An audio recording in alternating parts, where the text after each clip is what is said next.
प्रिय भक्तों, आज हम आपके लिए एक दिव्य और शक्तिशाली मंत्र लाए हैं जो सभी 33 कोटि देवताओं के आशीर्वाद का आवाहन करता है। मंगल स्तोत्र एक प्राचीन और पवित्र मंत्र है जो ब्रह्मांड की ब्रह्मांडीय ऊर्जा के साथ उठा हुआ है। कई लोग ऐसा मानते हैं कि हिंदू धर्म में 33 करोड़ देवता हैं, लेकिन वास्तव में 33 कोटि देवता हैं। कोटि शब्द का अर्थ प्रकार या श्रेणी से किया गया है। वेदों के अनुसार इन 33 देवताओं में 12 आदित्य, 11 रुद्र, 8 वसु शामिल हैं। 2 अश्विनी कुमार वे दिव्य ऊर्जाएं हैं जो ब्रह्मांड को नियंत्रित करती हैं। मंगल स्तोत्र हमारे मन, शरीर और आत्मा को दैवीय शक्तियों के साथ जोड़ता है, समृद्धि, सुरक्षा, शांति लाता है। इस मंत्र का प्रतिदिन जाप करने से सभी नकारात्मकता दूर होती है और आपका जीवन दैवीय कृपा से भर जाता है। 33 कोटि देवताओं की दिव्य ऊर्जाएं आपके जीवन को स्वस्थ, धन और खुशी का आशीर्वाद देंगी। इसी कामना के साथ अब जाप आरंभ करते हैं। ओम श्री परमात्मने नमः। गणाधिपो भानो शशिधरा सुतो बुधो गुरुर्भार्गव सूर्य नंदनः। राहुश्च केतुश्च परमं नवग्रहा कुर्वन्तु वः पूर्णमनोरथं सदा। उपेन्द्र इन्द्रो वरुणो हुतासनस्त्रिविक्रमो भानो सखश्चतुर्भुजः। गन्धर्वयक्षोरगसिद्धचारणः कुर्वन्तु वः पूर्णमनोरथं सदा। नलो दधिचि सग्रह पुरूरवासा कुन्तलेयो भरतो धनञ्जयः। रामत्रयं वैनबली युधिष्ठिरः कुर्वन्तु वः पूर्णमनोरथं सदा। मनोरमरिचिरभृगु दक्ष नारदः पाराशरो व्यासवसिष्ठभार्गवः। वाल्मीकि कुम्भोदभव गर्ग गौतमः कुर्वन्तु वः पूर्णमनोरथं सदा। रम्भा शची सत्यवती च देवकी गौरी च लक्ष्मीश्च दितिश्च रुक्मिणी। कुर्मो गजेन्द्रः सचराचराधरा कुर्वन्तु वः पूर्णमनोरथं सदा। गंगा च क्षिप्रा यमुना सरस्वती गोदावरी नेत्रवती च नर्मदा। सा चन्द्रभागा वरुणा त्वसी नदी कुर्वन्तु वः पूर्णमनोरथं सदा। तुङ्गप्रभासो गुरुचक्रपुष्करं गया विमुक्ता बदरी वटेश्वरः। केदार पम्पा सरश्च नमिषं कुर्वन्तु वः पूर्णमनोरथं सदा। शङ्खश्च दुर्वासितपत्रचामरं मणिप्रदीपोत्पररत्नकञ्चनं। सम्पूर्णकुम्भः सुहृतो हुतासनः कुर्वन्तु वः पूर्णमनोरथं सदा। प्रयाणकाले यदि वा सुमङ्गले प्रभातकाले च नृपाभिषेचने। धर्मार्थकामाय जयाय भाषित व्यासेन कुर्यातु मनोरथं हि तत्। ओम इति श्री व्यासकृतं मंगल स्तोत्रं मनोरथाष्टकं श्री परमात्मने चरण अर्पणं अस्तु। ओम श्री परमात्मने नमः। गणाधिपो भानो शशिधरा सुतो बुधो गुरुर्भार्गव सूर्य नंदनः। राहुश्च केतुश्च परमं नवग्रहा कुर्वन्तु वः पूर्णमनोरथं सदा। उपेन्द्र इन्द्रो वरुणो हुतासनस्त्रिविक्रमो भानो सखश्चतुर्भुजः। गन्धर्वयक्षोरगसिद्धचारणः कुर्वन्तु वः पूर्णमनोरथं सदा। नलो दधिचे सग्रह पुरूरवासा कुन्तलेयो भरतो धनञ्जय रामत्रयं वैनबली युधिष्ठिरः कुर्वन्तु वः पूर्णमनोरथं सदा मनोरमरिचिरभृगु दक्ष नारदः पाराशरो व्यासवसिष्ठभार्गवः वाल्मीकि कुम्भोदभव गर्ग गौतमः कुर्वन्तु वः पूर्णमनोरथं सदा रम्भा शची सत्यवती च देवकी गौरी च लक्ष्मीश्च दितिश्च रुक्मिणी कुर्मो गजेन्द्रः सचराचराधरा कुर्वन्तु वः पूर्णमनोरथं सदा गंगा च क्षिप्रा यमुना सरस्वती गोदावरी नेत्रवती च नर्मदा सा चन्द्रभागा वरुणा त्वसी नदी कुर्वन्तु वः पूर्णमनोरथं सदा तुङ्गप्रभासो गुरुचक्रपुष्करं गया विमुक्ता बदरी वटेश्वरः केदार पम्पा सरश्च नमिषं कुर्वन्तु वः पूर्णमनोरथं सदा शङ्खश्च दुर्वासितपत्रचामरं मणिप्रदीपोत्पररत्नकञ्चनं सम्पूर्णकुम्भः सुहृतो हुतासनः कुर्वन्तु वः पूर्णमनोरथं सदा प्रयाणकाले यदि वा सुमङ्गले प्रभातकाले च नृपाभिषेचने धर्मार्थकामाय जयाय भाषित व्यासेन कुर्यातु मनोरथं हि ततः। ॐ इति श्री व्यासकृतं मंगलस्तोत्रं मनोरथाष्टकं श्री परमात्मने चरण अर्पणमस्तु। ॐ श्री परमात्मने नमः। गणाधिपो भानो शशिधरा सुतो बुधो गुरुर्भार्गव सूर्यनन्दनः राहुश्च केतुश्च परमं नवग्रहा कुर्वन्तु वः पूर्णमनोरथं सदा। भूपेन्द्र इन्द्रो वरुणो हुतासनस्त्रिविक्रमो भानो सखश्चतुर्भुजः गन्धर्वयक्षोरगसिद्धचारणः कुर्वन्तु वः पूर्णमनोरथं सदा। नलो दधिचे सग्रह पुरूरवासा कुन्तलेयो भरतो धनञ्जय रामत्रयं वैनबली युधिष्ठिरः कुर्वन्तु वः पूर्णमनोरथं सदा। मनोरमरिचिरभृगु दक्ष नारदः पाराशरो व्यासवसिष्ठभार्गवः वाल्मीकि कुम्भोदभव गर्ग गौतमः कुर्वन्तु वः पूर्णमनोरथं सदा।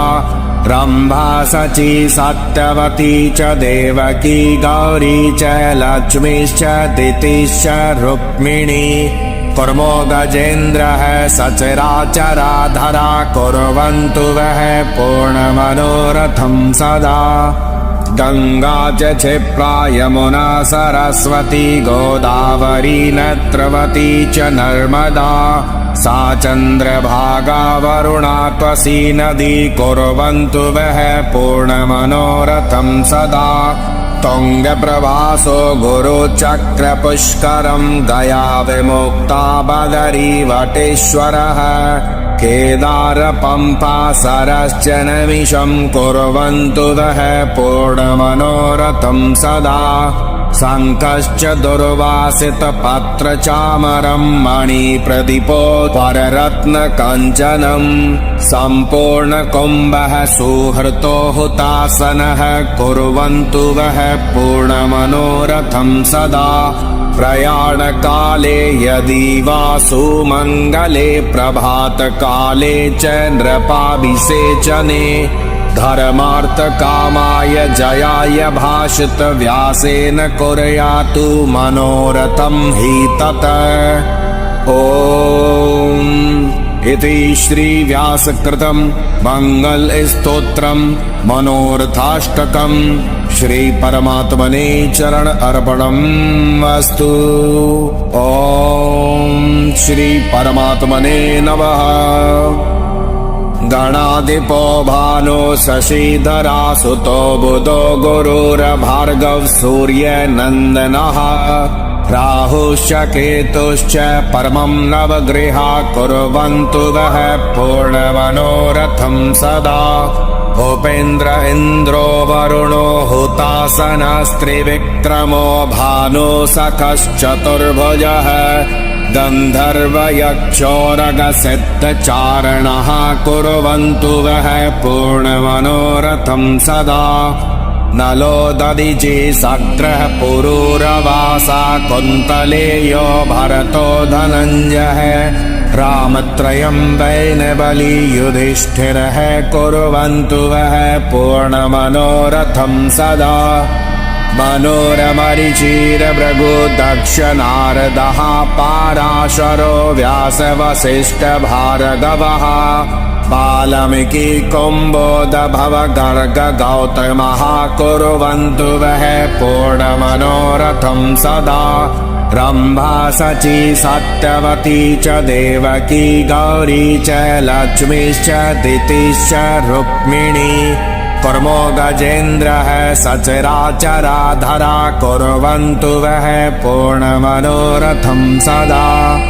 गंगा च क्षिप्रा यमुना सरस्वती गोदावरी नेत्रवती च नर्मदा सा चन्द्रभागा वरुणा त्वसी नदी कुर्वन्तु वः पूर्णमनोरथं सदा। तुङ्गप्रभासो गुरुचक्रपुष्करं गया विमुक्ता बदरी वटेश्वरः केदार पंपा सरश्च नमिषं कुर्वन्तु वः पूर्णमनोरथं सदा। शङ्खश्च दुर्वासितपत्रचामरं मणिप्रदीपोपररत्नकञ्चनं सम्पूर्णकुम्भः सुहृतो हुतासनः कुर्वन्तु वः पूर्णमनोरथं सदा। प्रयाणकाले यदि वा सुमङ्गले प्रभातकाले च नृपाभिषेचने धर्मार्थकामाय जयाय भाषित व्यासेन कुर्यातु मनोरथं हि तत्। ॐ इति श्री व्यासकृतं मंगलस्तोत्रं मनोरथाष्टकं श्री परमात्मने चरण अर्पणम् अस्तु।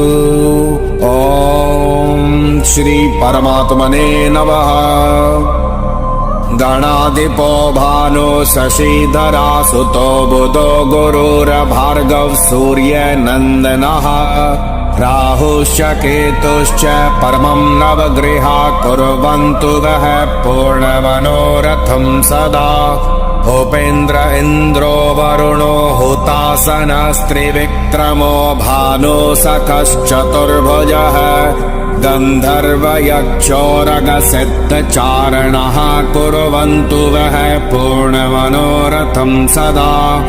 नलो दधिचि सग्रः पुरूरवासा कुन्तलेयो भरतो धनञ्जयः रामत्रयं वैनबली युधिष्ठिरः कुर्वन्तु वः पूर्णमनोरथं सदा। मनोरमरिचिरभृगु दक्ष नारदः पाराशरो व्यासवसिष्ठभार्गवः वाल्मीकि कुम्भोदभव गर्ग गौतमः कुर्वन्तु वः पूर्णमनोरथं सदा। रम्भा शची सत्यवती च देवकी गौरी च लक्ष्मीश्च दितिश्च रुक्मिणी कुर्मो गजेन्द्रः सचराचराधरा कुर्वन्तु वः पूर्णमनोरथं सदा। गंगा च क्षिप्रा यमुना सरस्वती गोदावरी नेत्रवती च नर्मदा सा चन्द्रभागा वरुणा त्वसी नदी कुर्वन्तु वः पूर्णमनोरथं सदा। तुङ्गप्रभासो गुरुचक्रपुष्करं गया विमुक्ता बदरी वटेश्वरः केदार पंपा सरश्च नमिषं कुर्वन्तु वः पूर्णमनोरथं सदा शङ्खश्च दुर्वासितपत्रचामरं मणिप्रदीपोपररत्नकाञ्चनं सम्पूर्णकुम्भः सुहृतो हुतासनः कुर्वन्तु वः पूर्णमनोरथं सदा प्रयाणकाले यदि वा सुमङ्गले प्रभातकाले च नृपाभिषेचने धर्मार्थकामाय जयाय भाषित व्यासेन कुर्यातु मनोरथं हि तत्। ॐ इति श्री व्यासकृतं मंगलस्तोत्रं मनोरथाष्टकं श्री परमात्मने चरण अर्पणम् अस्तु। ॐ श्री परमात्मने नमः।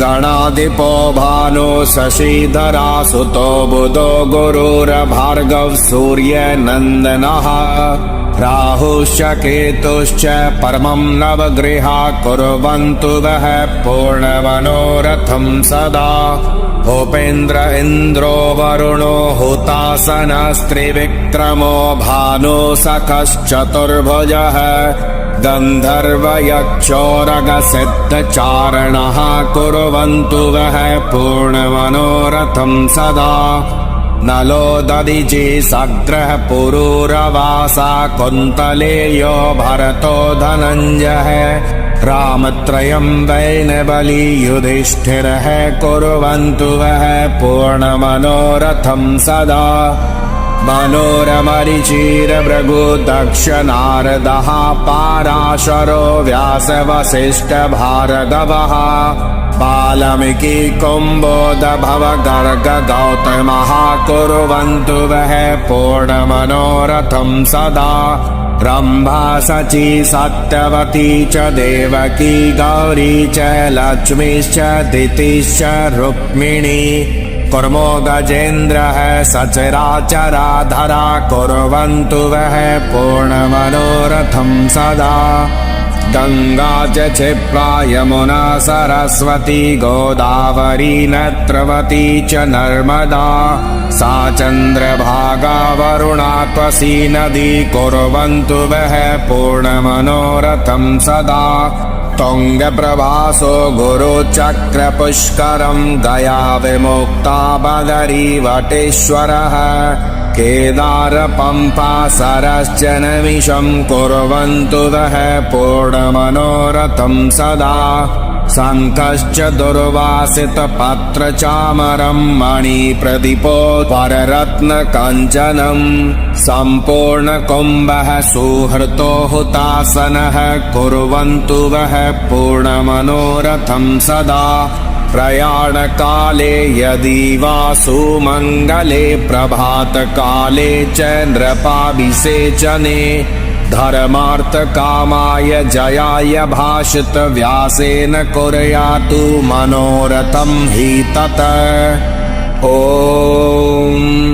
इति श्री व्यासकृतं मंगलस्तोत्रं मनोरथाष्टकं श्री परमात्मने चरण अर्पणम् अस्तु।